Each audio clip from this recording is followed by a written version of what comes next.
आज के क्लास में हम पढ़ेंगे कि ज्वाला किसे कहते हैं, ठीक है। और ज्वाला हम लोग देखे हैं, ज्वाला को हम लोग जो देखते हैं, जो आग जलता है तो जो ऊपर लपटे आता है ना, जैसे आग ऊपर तक उठता है, वही ज्वाला कहलाता है, ठीक है। तो अगर एक कोई पूछता है कि ज्वाला का डिफिनेशन क्या है, वो तो हम समझा दिए कि हाँ लकड़ी वकड़ी जल रहा है तो लपटे ऊपर तक उठ रहा है ना, तो उसको हम लोग क्या कह दिए, ज्वाला कह दिए, ठीक है। तो इसका प्रॉपर डिफिनेशन का अगर कोई पूछता है तो इस प्रकार से हम कहेंगे कि ज्वाला जो है दहन का वह क्षेत्र जिसमें गैसीय पदार्थ लपटों के साथ जलते हैं। मतलब गैसीय पदार्थ के साथ साथ और भी चीज़ें जो है गैस के रूप में, जैसे मोमबत्ती हो गया या पेट्रोल हो गया, तो क्या होता है, पहले वो वाष्पीकरण होता है, वाष्प बनता है, तब वो जलना शुरू करता है। जैसे हम लोग देखते हैं मोमबत्ती, देखा है ना जलते हुए, जैसे यहाँ पर हम मोमबत्ती का फोटो बनाए हैं, तो इसमें क्या हुआ, देखोगे कि मोमबत्ती पहले हार्ड रहता है, नहीं रहता है, उसको ऐसे करके खड़ा कर दिए, जैसे ही जलाएंगे तो देखोगे कि धीरे धीरे वो पिघलना शुरू हो जाएगा, पिघलना शुरू हो जाता है, नहीं हो जाता है। और वो जब पिघलता है ना, तब वो क्या होता है, धीरे धीरे वाष्प के रूप में ऊपर उठता है, और वही वाष्प के रूप में जो उठता है वही जलना शुरू कर देता है। इसीलिए यहाँ पर बोलता है कि जो वाष्प उठा वो गैसीय रूप में हो गया, इसीलिए उसको बोलता है कि इसको क्या, वैसा क्षेत्र जिसमें गैसीय पदार्थ लपटों के साथ जलता है, उसको क्या कहते हैं, ज्वाला कहते हैं। उसको क्या कहते हैं, ज्वाला कहते हैं, ठीक है। अब इसका एक और डिफिनेशन ये होता है कि दहन के दौरान, मतलब जब दहन हो रहा है, कोई चीज़ जल रहा है, तो उत्पन्न लाल एवं पीले रंग की लौ, जैसे हम लोग जैसे जलाते हैं तो क्या होता है, जलता है ना, लाल पीला, लाल और पीला रंग के साथ साथ नीला रंग भी देखने को मिलता है ना। तो उस जब वो हमको दिखाई देता है तो वही जो दिखता है हमको लाल पीला और नीले रंग का, उसी को हम लोग क्या कहते हैं, ज्वाला कहते हैं। समझ में आ रहा है, ज्वाला कहते हैं। जैसे हम लोग मोमबत्ती या किसी चीज़ को जलाएंगे, ठीक है, दिया वगैरह को जलाएंगे, तो देखेंगे कि उसमें कुछ कुछ ऊपर धुआं निकलते रहेगा, फिर पीला भाग नज़र आएगा, है ना। और जब और देखोगे ज़्यादा नज़दीक से तो क्या होगा कि वो हल्का नीला भी नज़र आएगा। जहाँ पर जल रहा है, जिस खुट्टी पर वो जल रहा है, वहाँ पर काला नज़र आता है, काला आता है ना, काला नज़र, है ना। तो ये सब उसका पार्ट है, और उसी पार्ट के बारे में हम लोग को डिटेल से जानना है कि हर पार्ट में क्या है, ठीक है। जैसे कि अगर दिया या कुछ भी जल रहा है, दिया या मोमबत्ती जल रहा है, तो देखोगे कि उसके हम लोग जैसे ये देखो, ये दिया जल रहा है ना, ये मोमबत्ती जल रहा है, तो मोमबत्ती जल रहा है, तो देखोगे कि ये जो साइड है, ये साइड वाला, ठीक है, ये हमको, ये सबसे ज़्यादा गर्मी यहीं पर लगेगा। जैसे हाथ वगैरह यहाँ पर रखोगे, हाथ तो मतलब ज़्यादा जलन महसूस होता है ना, करके नहीं देखना है, जल जाएगा हाथ, ठीक है। तो हाथ यहाँ पर रखोगे तो ज़्यादा जलन महसूस होगा, लेकिन इसके अंदर तक ऐसे कर दोगे ना तो नहीं जलेगा, ठीक है। ये अंदर तक, यानी कि ये क्षेत्र में कम गर्मी रहता है, और ये क्षेत्र में क्या होता है, बाहरी क्षेत्र में ज़्यादा गर्मी होता है, जिसको बोला जाता है अदीप्त भाग। अदीप्त भाग बोला जाता है, जो अदीप्त का मतलब जो चमकीला ना होता है। दीप्त और अदीप्त का मतलब हो गया, दीप्त भाग वैसा है, भाग है जो चमकता हो, जिसमें लाइट हो, है ना। और अदीप्त भाग वैसा भाग हो जाता है जहाँ पर लाइट नहीं रहता है। तो जो कोई चीज़ हम जलाते हैं तो जो लाइट निकलता है ना, वो दीप्त भाग से होता है, यानी कि ये बीच वाला भाग से होता है। जो सबसे ज़्यादा गर्म भाग है उससे हमको लाइट नहीं मिलता है, उससे हमको लाइट नहीं मिलता है, मिलता है किससे, इस वाले भाग से, यानी कि दीप्त भाग से। समझ में आ रहा है, यानी कि जब ज्वाला जलता है तो ये जो जल रहा है ना, इतना जल रहा है, यही ज्वाला वाला भाग हो गया, ज्वाला। तो इसके तीन भाग होते हैं, ठीक है। पहला भाग कहलाता है अदीप्त भाग, दूसरा भाग कहलाता है दीप्त भाग, और तीसरा भाग कहलाता है केंद्रीय मंडल, ठीक है। ज्वाला के 3 भाग हो गए, पहला अदीप्त भाग, दीप्त भाग और केंद्रीय मंडल, ठीक है। यहाँ तक कोई दिक्कत नहीं ना। अब देखो, अदीप्त भाग जो होता है वो सबसे ज़्यादा गर्म होता है, और वो नीले रंग का दिखेगा। जैसे हम लोग गैस वगैरह जलाएंगे ना, तो देखोगे वो नीला टाइप का दिखेगा, है ना, नीला टाइप का दिखता है। फिर जब देखोगे कि कोयला वगैरह जब जलाओगे तो उसमें भी हल्का नीला नीला दिखेगा, नीला दिखता है ना। तो सबसे अत्यधिक गर्म भाग जो होता है वो अदीप्त भाग होता है, जो बाहर वाला सबसे बाहरी भाग होता है वो कहलाता है अदीप्त भाग, और अत्यधिक गर्म होता है और कैसा होता है, नीला होता है। ठीक है, जहाँ पर पूर्ण दहन होता है।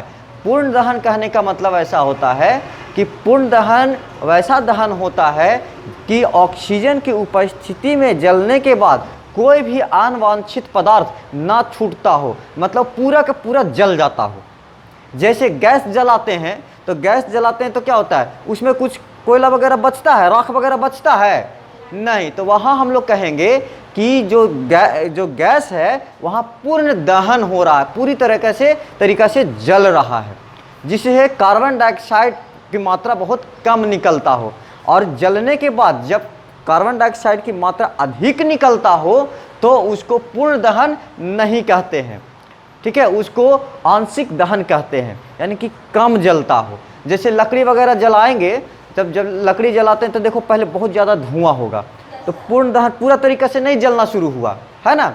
तब क्या होता है कि उसको और फूकते हैं, फूकने से तब फूके तो क्या होगा, धीरे धीरे वो अच्छे से जलना शुरू होगा। तो देखोगे कि आसपास धुआं भी कम होगा। शुरू में जलाने लगोगे तो क्या होता है कि बहुत ज़्यादा धुआं होगा, जब पूरे धीरे धीरे और अच्छे से जलने लगेगा तो कम धुआं होता है। तो यही चीज़ होता है कि पूर्ण दहन में पदार्थ पूरी तरह से जल जाता है, उसका पूर्ण दहन हो जाता है। ठीक है, क्यों होता है, क्योंकि वहाँ पर ऑक्सीजन की मात्रा अधिक होती है। जहाँ पर ऑक्सीजन मिलता है वहाँ पर पूर्ण दहन होने की संभावना बहुत ज़्यादा होता है, मतलब पूर्ण दहन होता है। और जहाँ पे ऑक्सीजन नहीं मिलता है वहाँ पर पूर्ण दहन नहीं होता है। जैसे चूल्हा वगैरह भी जलेगा ना, तो देखोगे कि अगर उस पे जो चूल्हे पे हम लोग जो बर्तन रखे हुए हैं अगर पूरे तरह से ढक दिए तो वो जल्दी जलेगा नहीं। तो हम लोग क्या करते हैं, छोटा छोटा ईंटा वगैरह या फिर कुछ दे देते हैं कि वो जो बर्तन है वो थोड़ा ऊंचा रहे, है ना, ऊंचा रहे। क्यों, क्योंकि ऑक्सीजन उसको लगातार मिलते रहे, है ना, जिसके कारण क्या होता है, वो दहन आसानी से हो जाता है। तो पिछले क्लास में भी बताए थे कि दहन होने के लिए ऑक्सीजन की आवश्यकता होती है। तो अगर ऑक्सीजन के उपस्थिति में कोई पदार्थ पूरी तरह से जल जाता है तो उसको कहते हैं पूर्ण दहन। और ऑक्सीजन कम मिलने से अगर वो पूरी तरह से नहीं जलता है तो उसको बोला जाता है आंशिक दहन। समझ में आ रहा है। तो यहाँ पर बाहरी क्षेत्र में क्या हुआ, पूरा इस साइड पूरा ऑक्सीजन ही है, पूरा ऑक्सीजन हवा मिल रहा है इसको, जिसके कारण बाहरी क्षेत्र में पूर्ण दहन होता है। ठीक, तो अभी तक हम लोग एक चीज़ देखे, इसके बाहरी भाग को यहाँ पर देखो कौन कौन से पॉइंट हुआ।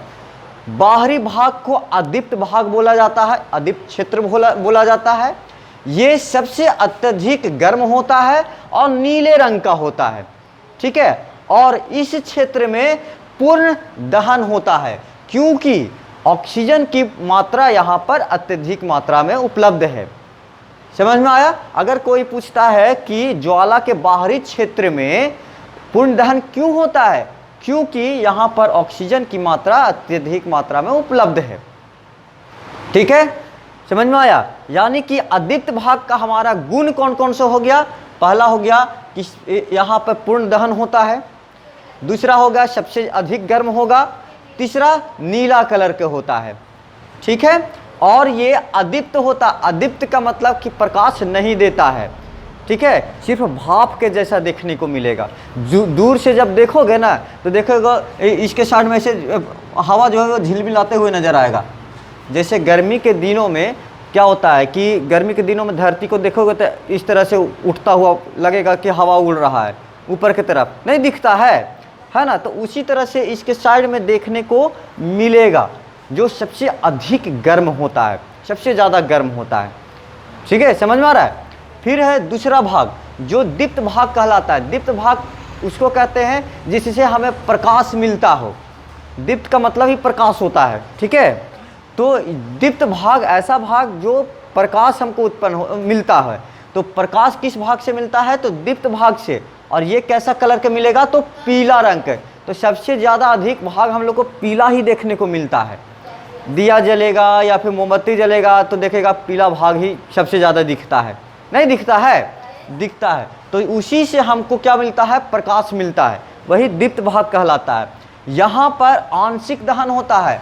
तो देखो बाहरी क्षेत्र जो सबसे बाहर वाला है वहाँ पर क्या होता है, पूर्ण दहन होता है। यहाँ पर क्या होता है, आंशिक दहन होता है। आंशिक दहन क्यों होता है, क्योंकि ये बीच वाला भाग है और बीच वाले भाग में ऑक्सीजन नहीं पहुँच पाता है, ठीक है, सही ढंग से, क्योंकि ऑक्सीजन तो इधर बाहरी क्षेत्र में है, बीच तक नहीं जा पाता है, जिसके कारण यहाँ पर आंशिक दहन होता है, पूर्ण दहन नहीं होता है। और पूर्ण दहन नहीं होने के कारण यानी आंशिक दहन होने के कारण जो हम लोग देखते हैं कि थोड़ा बहुत धुआं जो निकलता है वो यही हमारा धुआं ऐसे ऐसे निकलते रहता है, धुआं निकलते रहता है। समझ में आ रहा है। तो यहाँ पर दीप्त भाग में सबसे प्रकाश वाला होता है, प्रकाशमान होता है, हमें प्रकाश दीप्त भाग से मिलता है। ये आंशिक दहन होता है और ये पीला कलर का होगा, ठीक है, और ये कम गर्म होगा, यानी कि जो बाहर वाला भाग है ना उससे कम गर्म होगा।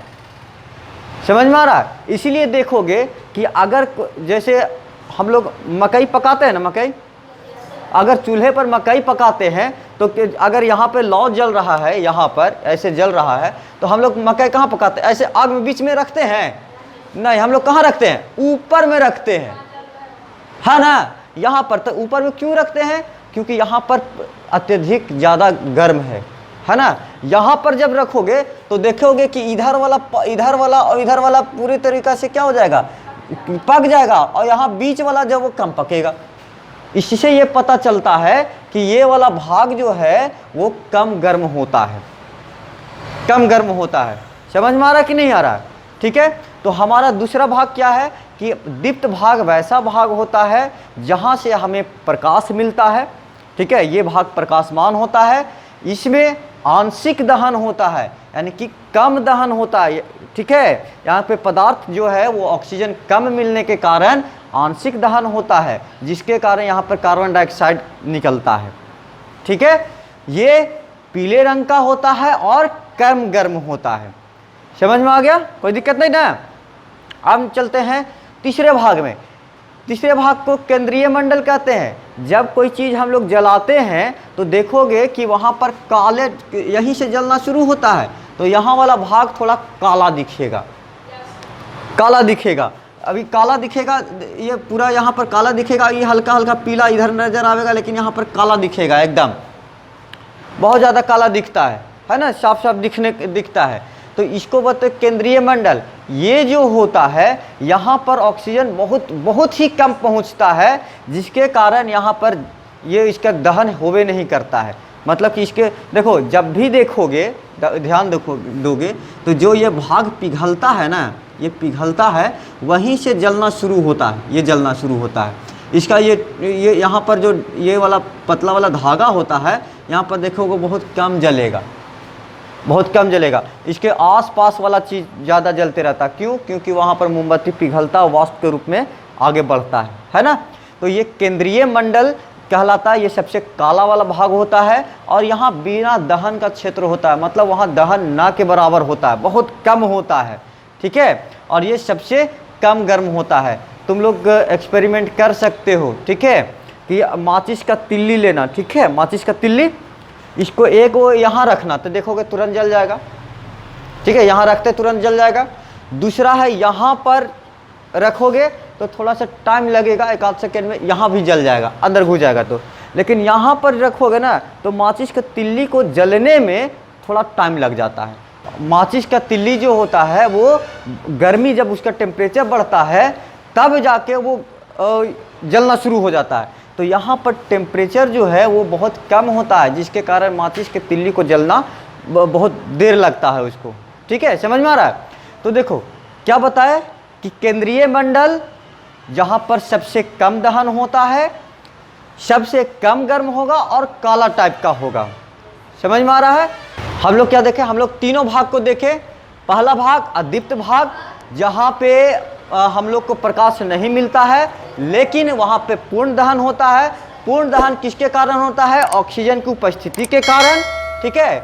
और ये सबसे अत्यधिक गर्म रहता है, मतलब सबसे ज़्यादा गर्म रहता है, और नीला कलर का मिलेगा, ठीक है। दूसरा भाग होता है दीप्त भाग, जो सबसे प्रकाश वाला होता है, जहाँ से सबसे ज़्यादा लाइट हमको मिलता है, ठीक है। उसका आंशिक दहन वहाँ पर होता है। तो आंशिक दहन क्यों होता है? क्योंकि वहाँ ऑक्सीजन कम मिलता है ना। और ये पीले कलर का होता है और इससे कम गर्म होता है, गर्म होता है लेकिन इससे कम गर्म होता है, ठीक है। तीसरा भाग होता है केंद्रीय मंडल। केंद्रीय मंडल होता है, केंद्रीय मंडल जो सबसे बीच वाला, यहाँ पर काला तरह का दिखेगा, काला रंग का होगा और सबसे कम गर्म होता है, बहुत कम गर्म होता है और बिना दहन का क्षेत्र होता है ना। यहाँ पर दहन नहीं होता है, ठीक, समझ में आ रहा है। और यहाँ से प्रकाश हमको नहीं मिलता है। यहाँ तक कोई दिक्कत नहीं। अगर कोई पूछता है कि पूर्ण दहन किसको कहते हैं, तो हम लोग यही कहेंगे कि पूर्ण दहन वैसा दहन है जब ऑक्सीजन की उपस्थिति में कोई पदार्थ जलता है और कोई भी अनवांछित पदार्थ नहीं छूटता हो, ठीक है, और पूरी तरह से जल जाता हो, तो इसको हम लोग पूर्ण दहन कहते हैं। आंशिक दहन वैसा दहन होता है जब किसी पर कोई पदार्थ जलता है तो और कुछ अनवांछित पदार्थ छूट जाता है और कार्बन डाइऑक्साइड की मात्रा अधिक निकलता हो, तब उसको आंशिक दहन कहते हैं, ठीक है। जैसे एग्जाम्पल हो जाएगा ये तुम्हारा गैस जो है, ठीक है, एग्जाम्पल में हो जाएगा गैस जो जलता है वो पूर्ण दहन होता है, क्योंकि वहाँ पर कुछ बचता नहीं है। लेकिन लकड़ी जब जलाएंगे तो वहाँ उसका राख वगैरह निकलता है और धुआं भी ज़्यादा निकलता है, तो वहाँ पर आंशिक दहन कहलाएगा। समझ में आ रहा है इतना? कोई दिक्कत नहीं, समझ में आ गया ना। इस तरह से हमारा जो दहन और ज्वाला का चैप्टर था वो ख़त्म हो जाता है।